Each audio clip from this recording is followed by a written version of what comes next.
Paving this shit crank. I'm the man up in this piece. King Kong ain't got shit on me.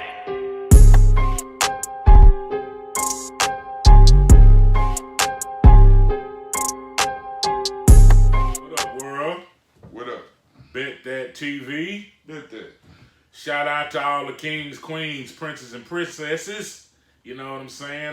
Before I introduce myself, Big Thorough, aka Rex Robinson, my man Shano Thibodeau. I want to start off by saying, man, again, y'all, stay masked up, washing your hands. The COVID is still out here. Us being in Texas. Wednesday, they talking about reopening the state. We're not with it. Yeah, we're not with it. I will still be wearing my mask. You know what I'm saying? I don't know, Shannon. What you think, man? Governor Abbott said it's all good. 100% come Wednesday, man. I think this is a political ploy, right? This rhetoric. You know what I'm saying? But what they doing is they playing with people's lives. Yeah, pretty much. And it's up to you, in this case, you can save your own life. So basically, what he's doing as far as saying you can open up 100%, he's ending the mask mandate. What he's really saying is, I'm pushing Republican views, right? Right. And those Republican views state that, hey, man, you know what I'm saying? We don't have to follow the rules. I'm going against this president. Yeah. I'm finna make things harder. He's blaming Biden for the things that's going on at the border. That's the big thing. That's his last statement. Right. Is that it's on Biden for the immigrants are coming in and giving all of us COVID when the numbers in Mexico versus the numbers in the United States is astronomically different per capita. So when you say per capita, you say, okay, the amount of people it is and the percentage in that amount of people is how you form a per capita. Yeah. Right? Right. So you can have say you have 100 people, right? Right.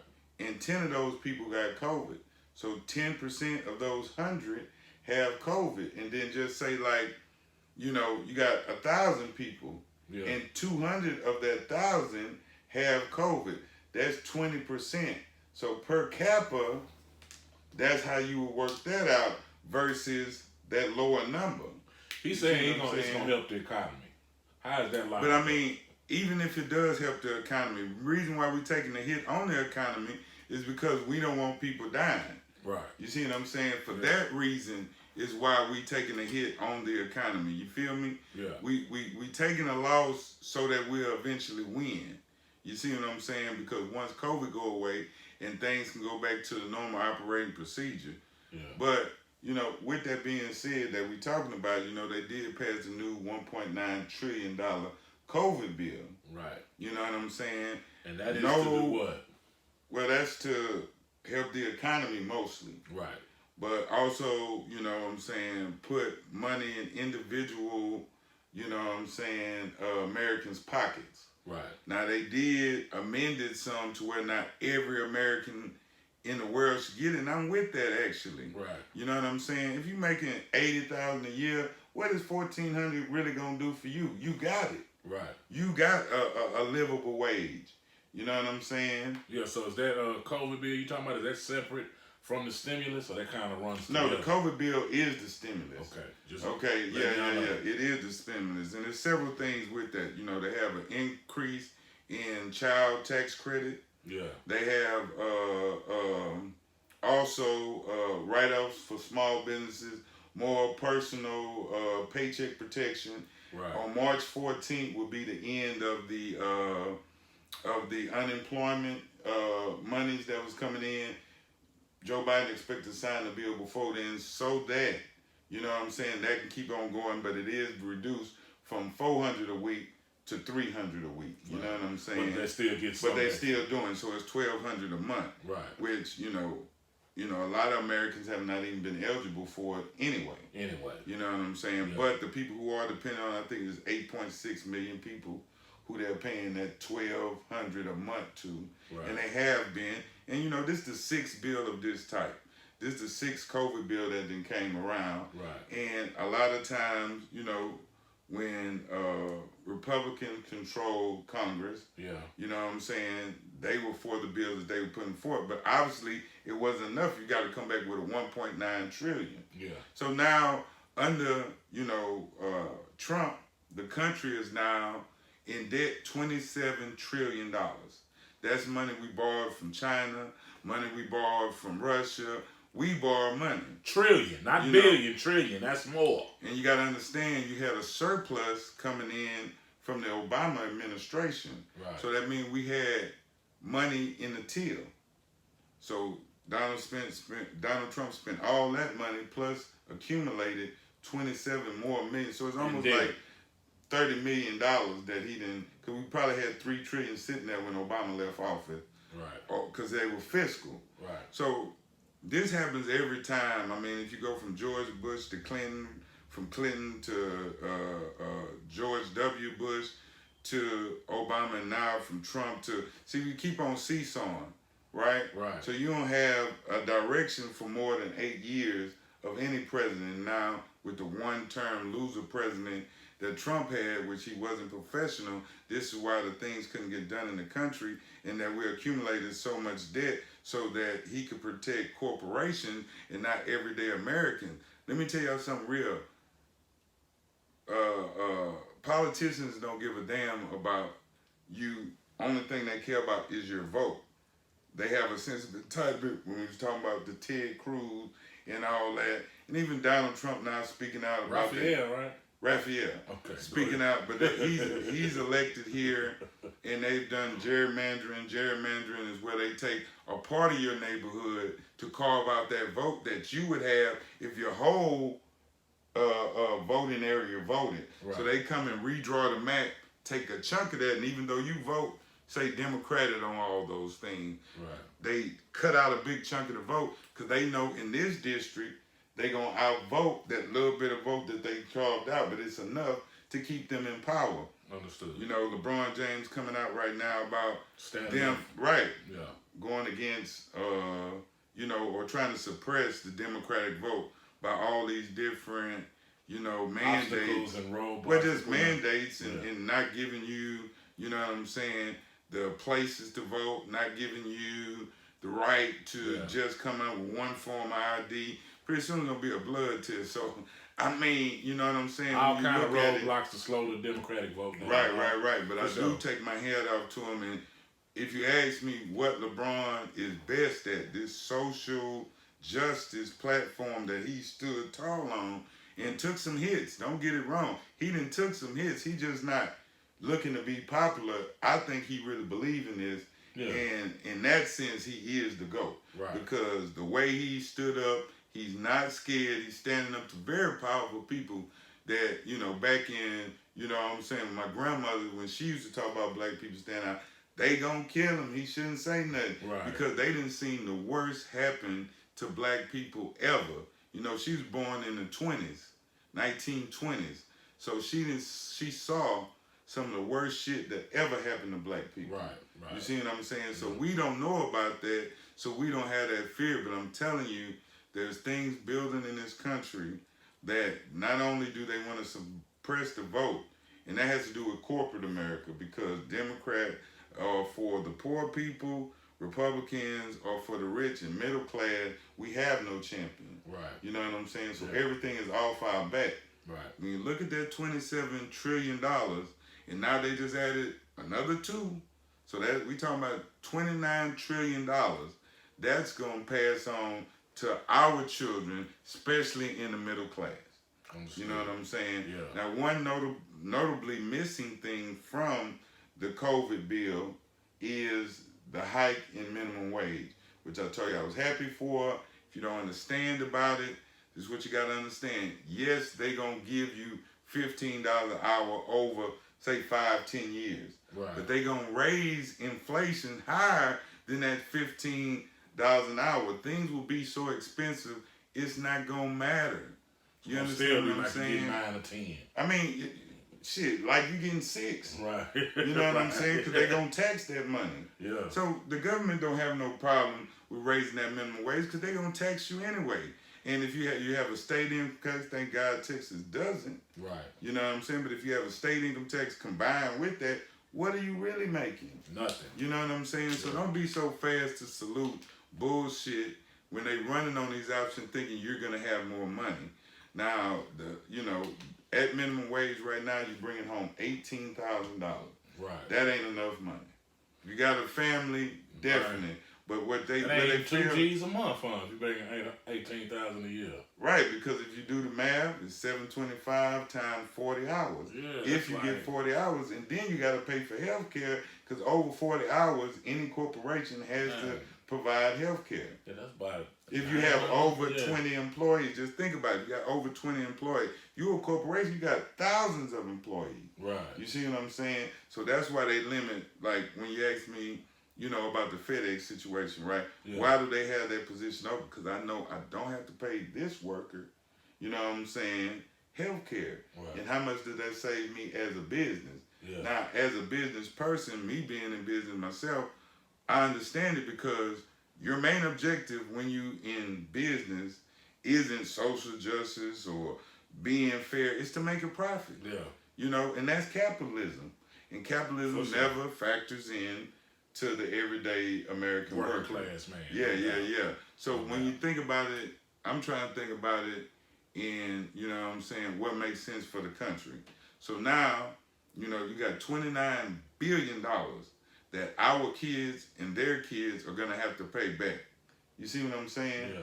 When you do those type of things, you fall into recession. You see what I'm saying? Yeah. You fall into depression. You know what I'm saying? And this is not the ability, companies won't have the ability to lend out credit. Without that ability to lend out credit or your ability to borrow, you're going to be living on what you just make in your wage. Right? Right. So the housing market will plummet. You see, the car market will plummet because they can't loan money because there's too much money loaned out. When you're at $29 billion, you see what I'm saying? Yeah. You have to eat that deficit down. Now, it's normally just on the taxpayer, but these Democrats are talking about spreading it all around. Right. Since they have the House. They got 2 years to do it. Right. I don't even understand the Republican voter, period, though, because you're voting against your interests every single time. Right. But you're not voting in the interests of America either. And now with their crazy conspiracy and rhetoric, instead of just being leaders, going back to what Abbott had to say, talking about Joe Biden administration, they letting these illegal immigrants come in here and give us COVID, but that's just a damn lie. There's not even one case of that. Right. You see what I'm saying? But they can use damn lies like the damn lie about the greenhouse, the new Green Deal, which definitely ain't going on in Texas, haven't even been presented as a bill in Congress or the House. Yet you talking about it like it's reality, and that's why Texas froze over, but it ain't. It froze over because we deregulated the state. And that's something that, politicians, Republicans are good at. This would kill the mob. You like, all the heads went to jail, that's why the mob. No, that is a narrative they sell. You want to know who killed the mob? Ronald Reagan killed the mob. Because he stopped their easy access at money. He stopped their ability to borrow from the unions. Once he took power from the union and deregulated all these jobs on every port in America, that in itself killed a mob. Because that's where they either free money or money to borrow. Before that, it was, almost billions of dollars in the retirement fund for unions. Wow. The mob had their guys, the head of the union, Jimmy Hoffa, and they can make loans for anything they wanted. And how these big casino hotels got built and all kind of things off the American workers' back. They were doing like they was the mini government, what the government does now. Yet they stayed. They didn't need to be voted in. If you voted out, you know what that is, bullet to the head. Right. So, you know what I'm saying? When you take somebody's power, and their power is based on, their power 100% based on how much money you got. I was just watching Bill Maher with Charlamagne the God. Yeah. And, they were like, I'm in favor of something like education for reparations. So you're going to let your oppressor give you education that doesn't get you any farther, not you. Right. Because like I said, if it did, black women would run every corporation in the nation. because they are the most educated. They have the most degrees in the world. Yet they make the less money out of every single person in this nation. So tell me how that education would ever equate to reparations. Right. Only thing that would equate to reparations is money. You know what I'm saying? Yeah. And I don't care if it's individual checks. Say, well, you know, we didn't do it. Who benefited from it? Why do you have the leg up in the country? Because we were slaves while you were free to make your living. And you got a 430-year head start. So therefore, yeah, you benefited. Right. So yeah, you paid in reparations. I don't care if it's in the form of just continuing on with the Freeman banks that was set up by, you know, Frederick Douglass and a host of other free men. The original man name was Freeman, you know what I'm saying, that set up, that took all the Union soldiers' money when they stole everything that bank had. They stole it. So you can just go upon base that, and that's a suit right now going in front of the Supreme Court right now, just so that you know, led by our main man that wrote Powernomics, Dr. Anderson, Dr. Claude Anderson. Claude Anderson. Right, Yeah. got to read his books. But I divert. If you want to talk about reparations, if it ain't in money, I ain't got nothing to talk about. Because the sweat and tears that built this nation, all black people, Chinese, no. Indian, no. We aren't immigrants. We were imported here. When the forefathers came here, we came here. You understand what I'm saying? So since the beginning of this country, the start of it, we were imported here. So you can't call me an immigrant or bottle me in. They keep on saying colored people like we in the same boat. We not. Because they look out for each other. They haven't been broken for over 430 years. You got to see that the hatred that came from America, the government, the people, is all based on, every last part of it, that the fact that we were free labor. We were the most wealthiest commodity in the country, worth billions to the South. This is why they fought the Civil War, over that money, control of that money. I mean, we got to wake up and understand that we going to fight for something, be clear about what it is you want. You can't give me no education to pay for what you did to my ancestors all the way coming to this day.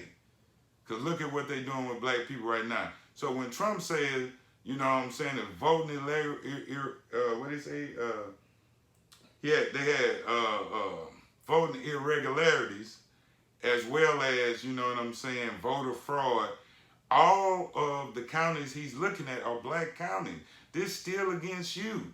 The voting that they trying to do in these 43 out of 50 states are aimed at you. All the gerrymandering that goes on in the United States are aimed at black people. So just be conscious of what it is and how they see you as their enemy still.